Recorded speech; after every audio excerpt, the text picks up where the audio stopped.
Bueno, soy Miguel Ángel Gilaber Campos, soy arquitecto, estudié en la Escuela Superior de Arquitectura de Sevilla, también en Granada, y actualmente trabajo desde Málaga.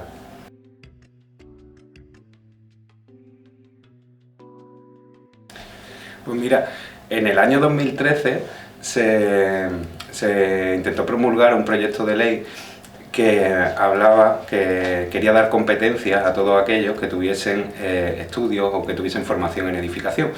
En aquel momento, tanto arquitectos como historiadores, como antropólogos, se unieron para hacer un libro en el que definían qué era la arquitectura y que se le iba a mandar al ministerio. Hay una definición que me resulta particularmente interesante que dio Antonio Jiménez Torrecilla, con quien yo estaba haciendo prácticas en su estudio en aquel momento, que decía que la arquitectura era una forma pacífica de resolver las cosas. Creo que esa definición es muy oportuna y sobre todo cuando hablamos del componente social de la arquitectura. La arquitectura no deja de ser, los arquitectos y las arquitectas somos intermediarios entre múltiples intereses y unos usuarios. Y creo que la arquitectura social es aquella que debe estar, en la que deben primar los intereses de los usuarios y no solo los intereses de esos múltiples factores que muchas veces miran más factores económicos que otros, como pueden ser los sociales.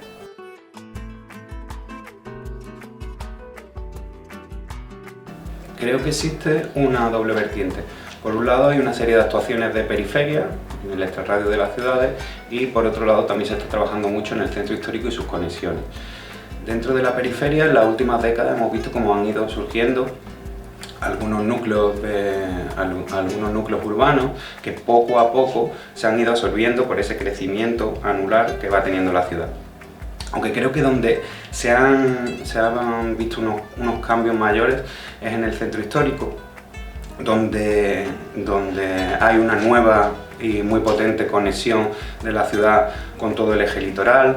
También está la actuación, que creo que es una de las más importantes, que es la apertura de la ciudad al mar, eliminando esa barrera que era la muralla del puerto. Por otro lado, también se ha trabajado mucho en integrar elementos patrimoniales y en la puesta en valor de algunos lugares históricos. Por supuesto, la peatonalización de las calles del centro es algo muy importante. Y por otro lado también se ha estado trabajando desde el punto de vista del edificio, pues generando nuevos contenedores culturales y aumentando en cierta medida la oferta de la ciudad.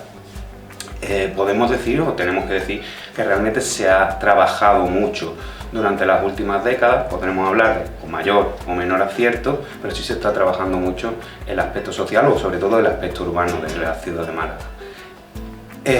Eso sí, hay que decir que los arquitectos y las arquitectas trabajamos siempre con un encargo de por medio. Si hablamos de la unión de los arquitectos desde un punto de vista espontáneo para generar propuestas sociales o propuestas urbanas, en eso creo que carecemos bastante en esta ciudad.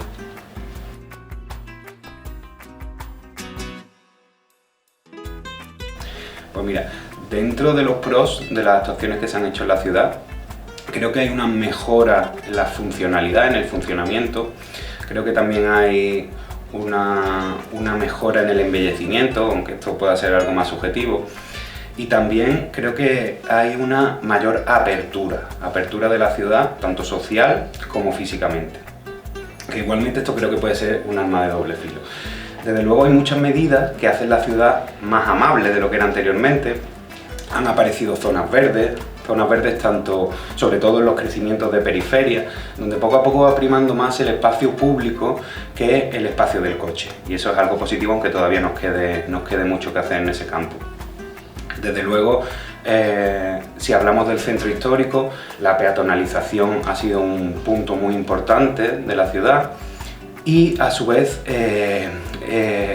esto también creo que ha favorecido una mayor seguridad. Málaga actualmente es una ciudad más segura de lo que era algunas décadas, ¿no? Es una ciudad más limpia, es una ciudad más cuidada y, como decía antes, también una ciudad que creo que entra mejor por los ojos, que es más bella, ¿no?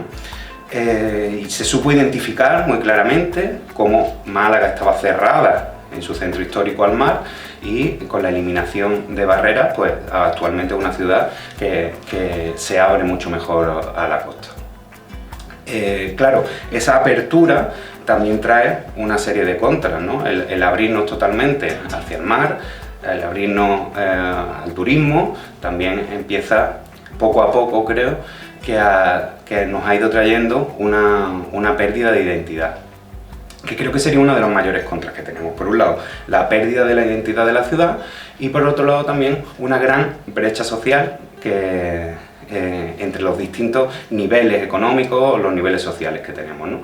Conforme la mancha del centro ha ido expandiéndose poco a poco hacia la periferia, se van generando en los puntos de contacto entre la ciudad intervenida y la ciudad que aún no lo está, se van generando puntos totalmente desfavorecidos, lugares abandonados, solares vacíos, que realmente con la connivencia de las administraciones y siempre detrás de ello con un poder económico que lo fomenta, lo que se va generando es dejar esos sitios en barbecho, dejar esos sitios con una falta de actuación para que ese suelo se baje su valor, posteriormente llegue un inversor, se compre y una vez que se compra se recalifique, y conforme se recalifica y se tiene un mayor precio del suelo, automáticamente esas zonas que estaban sin intervenir empiezan de nuevo a ser intervenidas y a ser cuidadas. Este caso lo tenemos muy claro, por ejemplo, en una noticia reciente de una familia del Perchel, que después de mucho tiempo viviendo en sus casas, esos edificios, los edificios donde viven, han sido comprados por unos inversores y los quieren echar a la calle. Probablemente los acaben echando y a esa zona, en ese lugar, se construye un nuevo edificio donde lleguen unas personas totalmente distintas a las que han vivido siempre. Unas personas que serán gente exterior, que viene para alquileres vacacionales, o probablemente una burguesía nueva, que podríamos llamar una nueva burguesía malagueña, que es muy ajena a esa realidad. Aquí yo quiero decir que a Málaga siempre la han hecho los malagueños, siempre la han hecho unas cuestiones sociales, unos valores culturales que deberíamos preservar, en vez de favorecer o abrirnos tanto hacia el exterior, o abrirnos tanto a unos inversores que nos hacen que sea una ciudad como mucho, podríamos llamarla una ciudad con menos identidad propia, ¿no? No paramos de tener modelos mal importados del exterior, como por ejemplo recuerdo aquella noria que tuvimos y que llamábamos como la Noria de Londres, o bueno, la cantidad de museos, ¿no?, que se van construyendo en nuestra ciudad, que desde el punto de vista arquitectónico son unos recipientes muy buenos, creo que es una arquitectura bastante buena, pero después, desde el punto de vista cultural, tal vez sean muy criticables. Podríamos decir que prima más lo político que la línea argumental histórica o que la línea cultural que se quiere exponer, ¿no? Para esto no hay más que ver o recurrir a la hemeroteca para ver cómo el equipo directivo del Thyssen dimitió semanas antes de la apertura del museo, ¿no? Y por supuesto el nuevo Soho que tenemos en Málaga, ¿no?, donde para mí deberíamos hacernos las preguntas de si es necesario que Málaga tenga un Soho como el de Nueva York, o podría tener otra serie de barrios con unas particularidades mucho más malagueñas y mucho más apegadas al terreno.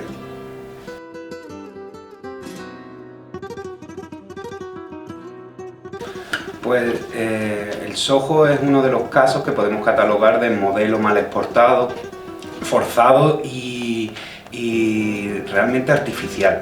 Creo que no hay nada de Soho en nuestro Soho. El Soho neoyorquino surge en una zona donde muchos edificios habían quedado abandonados, unos edificios muy particulares porque habían pertenecido a industrias manufactureras, lugares que tenían una gran altura, tenían amplios ventanales, una luz natural muy potente, y que por el proceso económico que había vivido la ciudad había producido que esos espacios fueran abandonados y quedaran a la espera de que se hicieran otra serie de actuaciones urbanísticas. Los artistas de Nueva York de la década de los 60, de los 70, se apropiaron de aquellos lugares y los utilizaron como lugares de creación o como lugares donde llevar a cabo sus tareas. Claro, realmente el Soho malagueño nada tiene que ver con esto. El Soho malagueño era una zona incómoda, cerca o totalmente en el centro, donde había prostitución, donde había droga y donde había delincuencia, ¿no? Y entonces, por parte del ayuntamiento, se decide crear o generar un distrito de artistas, pero no nada espontáneo, sino algo totalmente forzado. Aquí casi cabría haceros la pregunta a vosotros, a los estudiantes de Bellas Artes, a los futuros o artistas en proceso. ¿Realmente es necesario crear o hacer un barrio donde os digan que os tenéis que ir a vivir vosotros? ¿Es necesario que Málaga tenga un Soho a la manera de Nueva York? Yo creo que probablemente no, que seguramente no, que el artista que se vaya al barrio que le dicen que tiene que irse a vivir, pues es un artista que al menos no lo es en esa concepción rupturista o disruptiva que yo creo que debería tener. Y también creo que hay un desconocimiento por parte del ayuntamiento. Si el ayuntamiento realmente supiesen ellos, supiesen nuestros legisladores lo que es el Soho y lo que fue el Soho, probablemente no nos lo querrían.